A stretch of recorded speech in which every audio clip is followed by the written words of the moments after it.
Magandang umaga, Malacanang Press Corps. Muli, welcome sa ating press briefing ngayong araw, March 12. Good news ang dala ng Department of Justice. Binigyang halaga ni Justice Secretary Boying Rimulya ang legal at makataong approach ng ating administrasyon laban sa iligal na droga sa kanilang pagdalo sa 60th session of the United Nations Commission on Narcotics Drugs.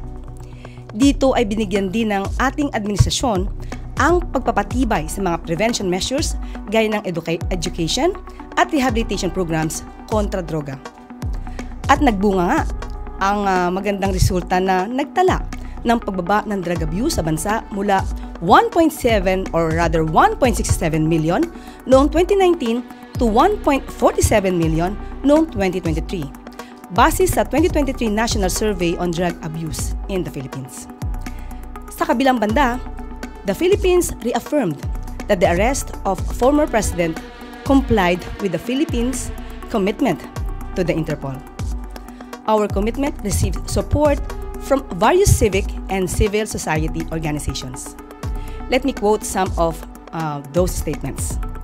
Former Senator Leila de Lima said, "Duterte is being made to answer, not me, but to the victims, to their families, to a world that refuses to forget. This is not about vengeance.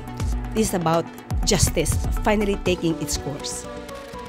The Free Legal Assistance Group said it welcomes the issuance by the ICC of the warrant of arrest against Mr. Rodrigo Roa Duterte and the action taken by the Philippine authorities to enforce the warrant against Mr. Duterte. It is a significant step towards ensuring accountability for the extrajudicial killings committed during his administration in pursuit of the so-called war on drugs. The Commission on Human Rights meanwhile said, "The pursuit of justice cannot be stalled. Every delay prolongs the suffering of those left behind. It bears repeating the truth cannot be silenced. Accountability must prevail over impunity." The Project Paghilom hailed Duterte's arrest as victory for justice. Sa mga nagsasabi na si Duterte ay inabuso, ito po, International Criminal Court, walang tao at bayan ang nagdidikta doon. Paano siya inabuso?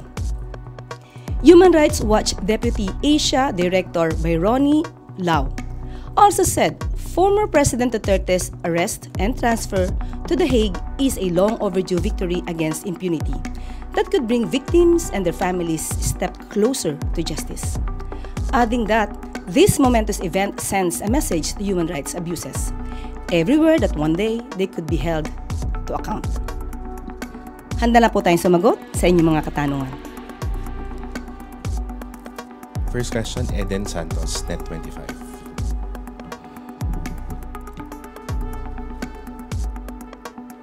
Yusek, good morning po. Tamang-tama siguro sa number 1 question yung tanong ko dahil kumusta na po ngayon kung meron kayong tuloy-tuloy na monitoring kay dating Pangulong Rodrigo Duterte? Nasaan na po siya at ano na po yung kanyang lagay? Sa ating pagkakaalam, sa huling ulat po sa atin ay siya po ay nasa Dubai. At sa ngayon po naman po kasi ay nasa maganda naman po siyang kondisyon, meron po siyang kasama. Yung preferred nurse niya po, may kasama rin po siyang abogado at kanyang preferred na security. Kasi po sa post po ng kanyang daughter na si Kitty Duterte, parang 8 hours daw pong biyahe, isang sandwich lang yung kanilang kinain. Alamin po natin ang katotohanan po niyan. Thank you.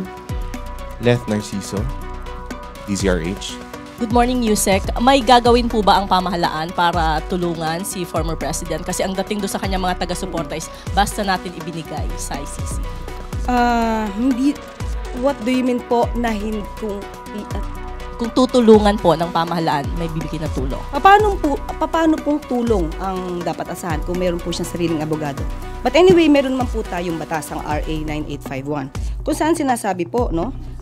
Kahit po ang dating Pangulong Duterte ay masasabi pong dapat na usigin or kailangan magkaroon ng hearing sa ICC, hindi naman din po papabayaan ng ating gobyerno, lalong-lalo na po kung ito ay tungkol sa kanyang karapatan.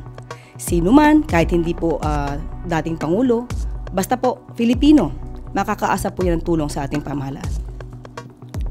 May attend po ba o nag-reach out po ba mula sa kampo ni former President?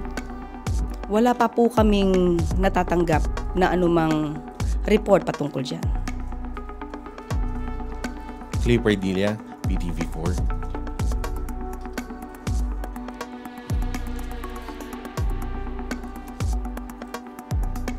Good morning po, Yusek. Yusek, what are the possible penalties and prison terms former President Duterte could face if convicted of the ICC's crime against humanity of murder? Thank you po. Yes, based on the law, the penalty could reach up to 30 years imprisonment.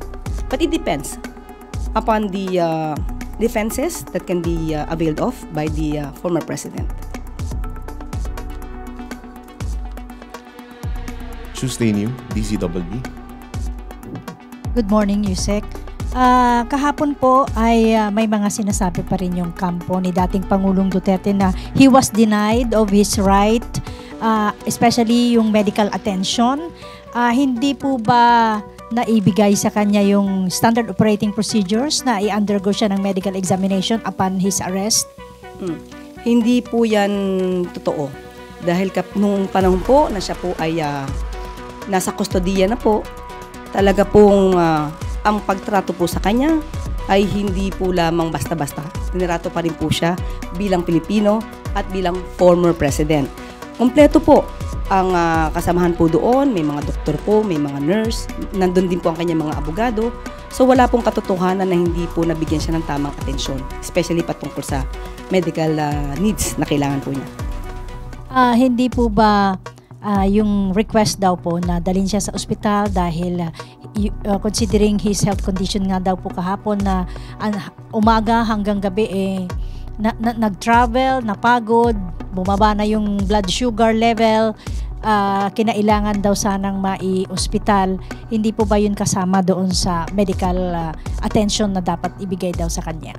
Kung ang nagsasabi naman po na doktor na nag-attend po sa kanya ay hindi naman po sinasabing critical ang kanyang kondisyon, hindi naman po kinakailangan siya idalhin sa hospital. Thank you po. Melvin Gascon, Inquirer.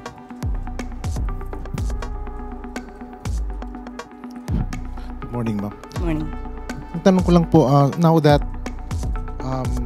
the Philippine government has technically waived its right to prosecute former President Duterte at na-turn over na po siya sa ICC, would this be an admission somehow na parang dito po sa bansa hindi po niya or hindi po makakamit ng mga biktima ng war on drugs ang hustisya na kanila pong hinahanap? There's no waiver yet of the right of the state to still run after him if there are other complainants in the country. It just so happened that there is already pending case before the ICC and we are just complying and enforcing RA 9851, especially Section 17.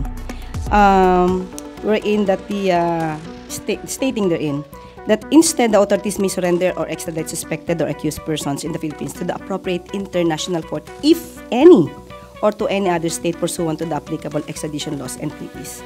So we have not yet waived the rights of the alleged victims here in the Philippines. They can still file cases.